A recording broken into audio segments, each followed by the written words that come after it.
আপনার নাম? নাসিরউদ্দিন। আপনার বাড়ি কোথায়? ইসলামপুর। আচ্ছা, কি হয়েছে? মানে মান্ডিতে ধান আনছিলাম 31 কুইন্টাল 80 কেজি, ওরা ধলতা চাচ্ছে 9 কেজি করে, আমি দিতে চাচ্ছি। হ্যাঁ, কুইন্টালে আমরা দিতে চাচ্ছি না, ওরা গালিগালাজ করে আবার 8.5 কেজি নিজের ইচ্ছা মতো করছে। আমি বলছি না, আমার ব্যাগ দাও, আমার ভালো দানা ছিল। ওরা ঢালে দেওয়ার বলে বলছে হয়ে যাবে। যখন ঢালে দিল তখন বলছে কি যে না, তোমাদের 8 কেজি করে করবো। মানবো না, আমি দিতে চাচ্ছি না। তারপরে তো ওইভাবে নিল। তারপরে আমি ওই করলাম, করলাম যে আমার প্রশাসন কি আশ্বাস দিল? বললো যে বই করো, হবে। সানাউল হক। আমি কৃষক। কোথায় বাড়ি আপনার? সমস্ত গোয়ালপাড়া। আচ্ছা, আপনি কতটা ধান নিয়ে এসেছিলেন? আমি নিয়ে আসছিলাম 31 কুইন্টাল 60 কিলো ধান। কি হয়েছে? অভিযোগ কিসের? অভিযোগ হচ্ছে যে আমরা যেটা সার্কুলার আছে ধলতা নেওয়ার কোনো ইয়ে নেই, তার সত্ত্বেও এরা 8 কেজি 9 কেজি ধলতা নিচ্ছে।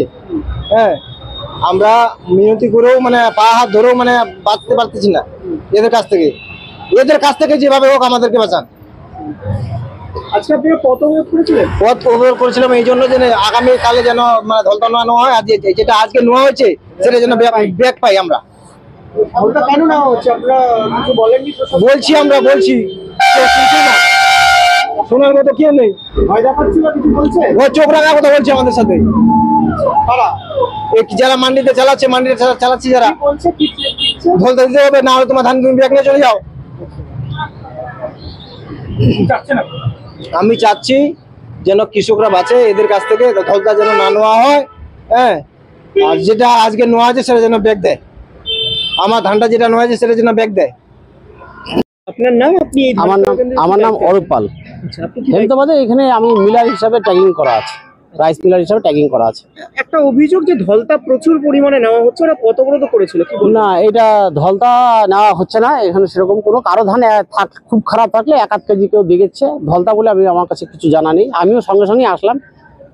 ওদের পথ অবরোধের কারণ অন্য কিছু ছিল, ধলতার কোনো ইস্যু ছিল না।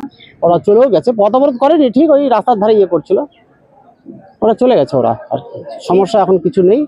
ধলতা নেওয়ার যে অভিযোগ আসছে ওটা কি দেখছেন আপনি? হ্যাঁ, আমি অবশ্যই দেখছি। ওই জন্যই আমার মিল থেকে এটা খুব কাছে, সিবিসি। আমি দৌড়েই আসছি যাতে সমস্যার সমাধান করা যায়, সেজন্যই আসি।